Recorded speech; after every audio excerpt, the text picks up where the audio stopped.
আসসালামু আলাইকুম রহমতুল্লাহি আবরাকাতু। সম্মানিত দর্শক, আল্লাহ পাকের শান্তি বর্ষিত হোক আপনাদের পরিবার, আপনাদের উপর আল্লাহ পাকের রহমত এবং বারাকাত আল্লাহ পাক রব্বুল আলামিন দান করুক। আপনাদের পরিবার আপনাদেরকে, আপনারা সবাই দোয়া করবেন আমার পরিবার আমার জন্যে। সম্মানিত দর্শক, আমার হাতে দেখতেছেন কোরআন শিক্ষা প্রশিক্ষণের সেই নুরানি বইটি, যে বইটি লিখে গিয়েছেন কোয়ারি মাওলানা বেলায়েত সাহেব রহমতুল্লাহি আলাই।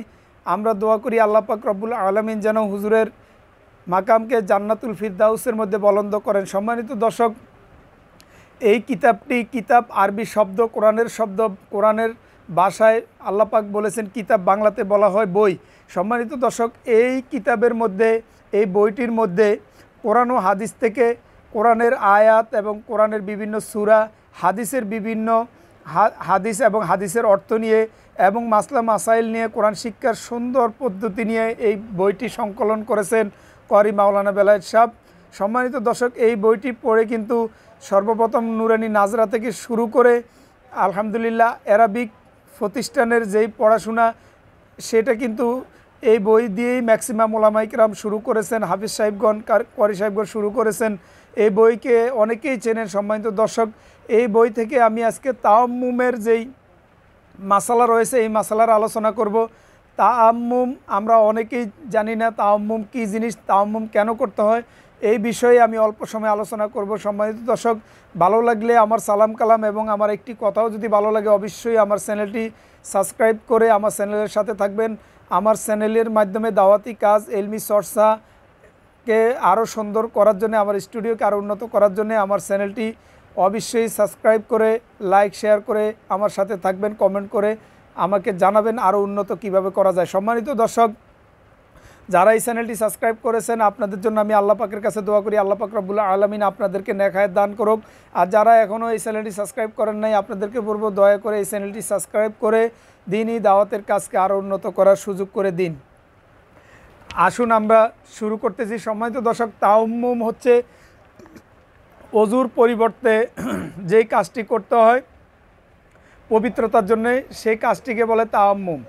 কোথাও যদি পানি না পাওয়া যায়, সেই জায়গায় পবিত্র মাটি, যেখানে মলমূত্র নাপাক দেখা না যায়, এমন জায়গাকে এমন মাটিকে পবিত্র মাটি বলা হয়, যেই মাটিতে মলমূত্র, পায়খানা, প্রস্রাব এবং নাপাকি দেখা না যায়, ঠিক ওই মাটিকে পবিত্র মাটি বলা হয়। ওই মাটিতে আপনি হাতকে লাগিয়ে জেড়ে নেবেন।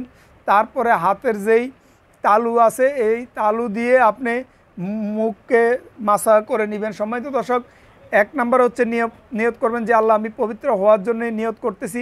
আর দুই নাম্বার হলো সমস্ত মুখ, এই চুলের অগ্রভাগ থেকে সমস্ত মুখমণ্ডল, দুই কানের লতি থেকে এই দাড়ির অংশ পর্যন্ত এখানে মাসা করে নেবেন, সমস্ত মুখ মাসা করা। সম্মানিত দর্শক, দ্বিতীয় নাম্বার। এক নাম্বার হচ্ছে নিয়ত করা, দুই নাম্বার হচ্ছে সমস্ত মুখমণ্ডল মাসা করা, তিন নাম্বার হচ্ছে এই হাতের কনুই সহ ডেনা থেকে, আমি আবারও বলি অজুর মতো কনির উপরে ডেনা থেকে কনুই সহ সমস্ত হাতকে, দুই হাতকে সুন্দরভাবে মাসা করা। সম্মানিত দর্শক, পবিত্র মাটি দিয়ে মাসা করা। তাহলে তায়াম্মুমের ফরজ হচ্ছে তিনটি। এক নাম্বার নিয়ত করা, দুই নাম্বার সমস্ত মুখমণ্ডল মাসা করা, তিন নাম্বার হচ্ছে দোনো হাতের কনুই সহ মাসা করা। সম্মানিত দর্শক, মাসা করবেন, তায়াম্মুম করবেন, পানি না পেলে করবেন। এবং যে সমস্ত ব্যক্তিদের পানি স্পর্শ করা নিষেধ রয়েছে, বা আপনাদের কখনো যদি এরকম আল্লাহ মাফ করুক বিপদ আপদ এসে যায়, হাড় ভেঙে গিয়েছে হাতের এবং মুখে ব্যান্ডেজ করা রয়েছে, কোনো কারণে আপনি মুখে এবং হাতে পানি লাগাতে পারবেন না, তখন কিন্তু আপনার নামাজ কিন্তু মাপ নাই। নামাজ পড়ার জন্য কিন্তু তখন তায়াম্মুম করা জরুরি। সম্মানিত দর্শক, তখন তায়াম্মুম করে কিন্তু আপনি নামাজ আদায় করে নিতে পারবেন। তো সম্মানিত দর্শক, আমি আজকের আলোচনায় এখানে আপনাদেরকে তায়াম্মুমের তিনটি ফরজ আলহামদুলিল্লাহ জানিয়ে দিলাম। এবং আজকের এই পর্বে এখানেই বিদায় নিচ্ছি। দেখা হবে নতুন কোনো পর্বে, নতুন কোনো এলমি চর্চা, নতুন কোনো আলোচনা নিয়ে। আমার সাথে থাকবেন, আমার চ্যানেলের সাথে থাকবেন। আসসালামু আলাইকুম ওয়া রাহমাতুল্লাহি ওয়া বারাকাতুহু।